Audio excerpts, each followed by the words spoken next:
Jeffrey's still upset over his ex. It's been over a month now, but he doesn't feel any better. Well, how could he? He's doing all of the wrong things. Instead of improving himself, instead of getting into the gym and exercising and feeling better and being around his brothers who he can trust, Jeffrey's spending his time stalking his ex's Instagram page. That's not gonna help you, Jeffrey, but this video will. Adonis thinks back over the heartbreak that he went through. He was absolutely crushed when he lost her, but there was work to do. The next day, Adonis picked himself back up, wiped away the tears, and went out on the hunt. Him and his brothers collaborated so well and they took down the mighty boar. Bringing it back, there was celebrations and feasts, and Adonis felt better almost instantly. At the end of the feast, Adonis gathered his brothers. It was time to talk.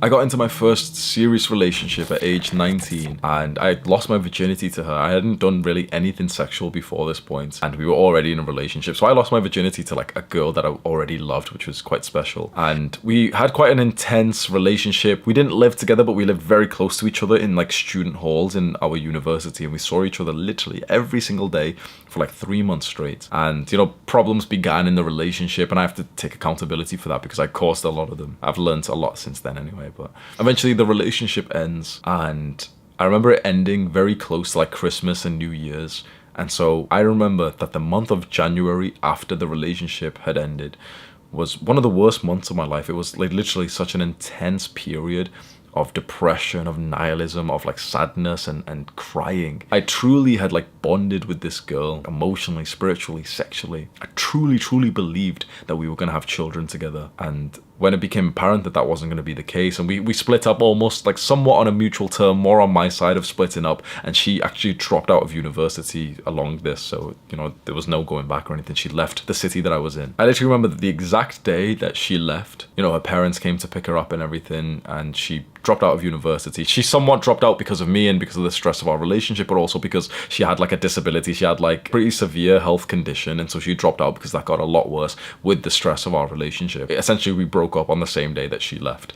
And my friend knew this, my best friend knew this, so he was already ready and he had like his laptop ready. He met me at my apartment and we both played RuneScape, like a video game, for 10 hours straight. And I remember telling him after like a 10-hour video gaming session after my girlfriend's just left, and you know I was kind of emotionless, that I probably needed some time alone to kind of process, you know, I needed to be alone. He understood and he hugged me, he left. As soon as he left through my door, I burst into tears. And I promise you that I cried pretty much every single day for like 2 weeks straight. I didn't process this breakup well, honestly. Like it was incredibly heartbreaking, and staying in touch with her as well was probably a mistake because it just made it harder as well. I didn't get over her well at all, bro.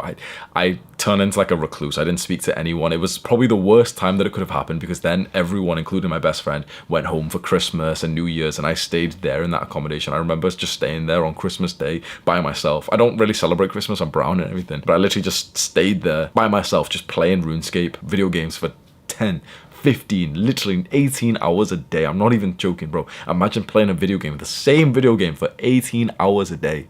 I played so much that I remember that like the online, somewhat of like, you know, the friends, like the people who were in the same clan as me on RuneScape were literally worried for me because they just saw me online all the time. I didn't process this breakup well, like at all. And I stopped going to the gym. I stopped eating clean. I was literally just eating like cereal and not sleeping right, just scrolling on Instagram and shit. Like it was a very, very heartbreaking month for me. And it really, I know this is kind of like a side rant, but like you can see how intense this breakup was. And perhaps that's because, you know, she was my first. I lost my virginity to her. And I think that the first person that you ever kind of sleep with is so entirely important. And like, I think even men kind of like pair bond. And yeah, it was fucking painful, man. I didn't get over this ex well. You know, it took me a long time. And then everyone moved back to university halls, like sometime in January, university started again. And I started like, you know, spending more time with friends, slowly got back into the gym, slowly got back into like getting girls and everything, and then felt way better after that. I was 19 years old at the time, so fast forward around 6 years, just a few months ago, and I was dating a girl that I was in love with, that I was having such a good time with,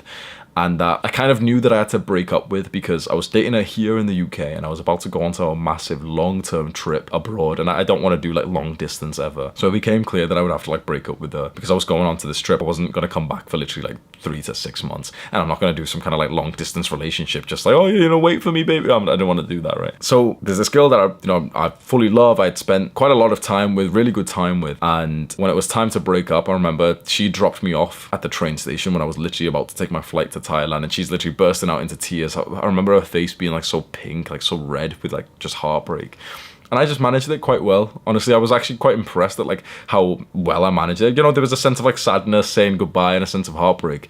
But it was like, I felt fine. I felt great. Honestly, why? Because I had planned what to do after a breakup, and I knew exactly what to do to recover almost instantly. So what did I do? She dropped me off at the train station. You know, she's crying. She gives me like 2 letters as well, saying to like open when I hit 500k subscribers, and also open on my 25th birthday, which was June 10th. I go into the train, and you know, straight away I'm like thinking, shit, like, you know, that was really sad, but like, shit, I'm about to go into the biggest trip of my life. I'm pretty much like moving to Thailand. So this was like earlier this year. I'm about to like move to Thailand. That's so mad, and I'm about to meet my best friend and another good friend, and we're gonna go fly to Thailand, and it's gonna be so amazing. And so I'm focused on something else. And then within like an hour, I meet my best friend, I meet another friend, and then, you know, we're all together, we're all hype, and, you know, I tell my friends, yeah, you know, it just ended and everything, but come on, let's go to the restaurant. Like, I had a lot to think about. You know, I was out there, I was out and about, I was going to restaurants, I was around my friends, and eventually we take the big flight, huge flight, like 12-hour flight to Thailand. As soon as we land, we need to get to the Airbnb, we check in, we get the keys, we're looking around, whoa, this place is so good, we got a swimming pool and everything. So of course, like, I had so much to think about that I wasn't really thinking about the girl back home. It barely even felt like I had been through a breakup, because as soon as we got into Thailand, literally within the first day, we find a gym to train at. Within like 1 or 2 days, we sign up to Muay Thai and we'll start training every single day Muay Thai in Thailand. Like, such an authentic, beautiful experience. So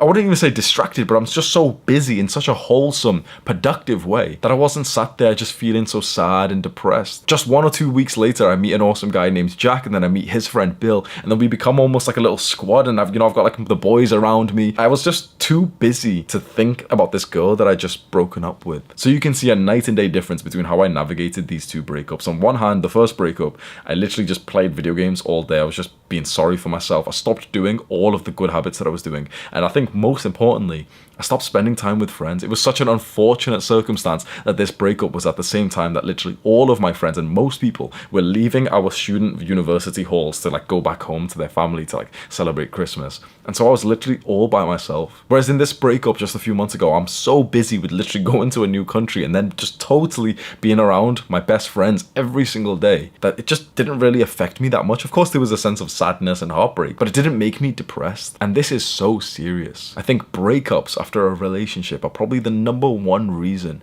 why men kill themselves. We can't allow that to happen. We have to spread a positive message, and also the education for guys to understand, okay, what's the best way to navigate a breakup at such like an emotional time. You might be thinking that, oh no, but she's the one, and you know, I'll never find another girl like her. And honestly, I know this sounds a little bit heartless, but like, she's not special. No one person is usually as special as you actually think they are. And a lot of guys feel even worse around the time of a breakup because they convince themselves like, oh no, but she's the one, I'll never find another girl like them. And I have to kind of instill some level of practical realism into you that on your self-improvement journey, you keep getting better and better, and the better you are, the better girl that you attract. So she might seem like the one, she might be the best girl ever, but you have to kind of add in that annotation like right now. She's the one, the best girl that you can get right now. If you imagine another year, 2 years of self-improvement, of you going to the gym, of you developing yourself, of you reading books, of becoming more successful, leveling up in your career, getting good grades in your studies, destroying your competition in your business, improving your physique, getting more confidence. If you do all of your self-improvement journey and you go from here to here, bro, the quality of girls that you attract goes from here to here. The thing that hurts men the most around these times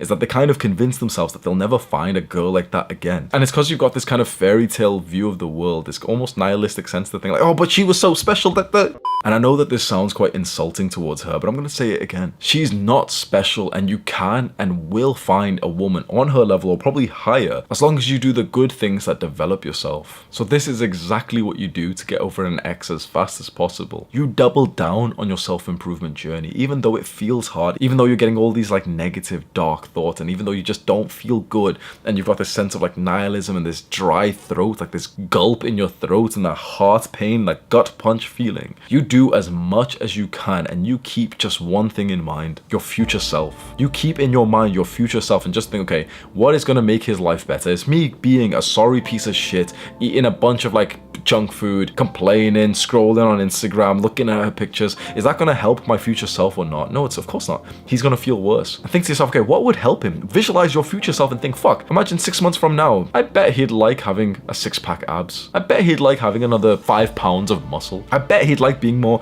athletic. Let's do it, come on, let's do it. Let's focus on my studies, let's focus on the gym and fitness. I'm gonna do this for my future self. I don't feel good right now, but I'll go on that fucking run today. I don't feel good right now, but I'll go and lift those weights. I don't feel good right now, but you know what? I'm not even enjoying food anyway. Like if I eat like junk food right now, I'm not even enjoying it, so I may as well just eat fucking healthy, clean food then. This is the time to double, triple down on your good habits, with one in particular. Be around your brothers, be around your male friends who understand this, who you can be authentic with. Be around the kind of guys that you can literally just say to them like, bro, I feel like shit, I'm having dark thoughts, please help me. It's times like this when you truly realize like the value of friendship. It's times like this when those guys who say like, oh, you know, I'm the lone wolf and I don't need anyone else, guys, other people slow me down. It's times like this when you really realize how wrong that attitude of being like so single and individual actually is. Be around your brothers as much as possible. And if you don't have any like close good friends who could help you through this, that's what this movement is for. That's why I'm creating like a new generation of men who are on self-improvement, who meditate, who take care of our brothers in our tribe. And what you can do that will probably help you quite dramatically to find brothers to get over your ex. In the description of this video, I've linked a website that is totally free to use,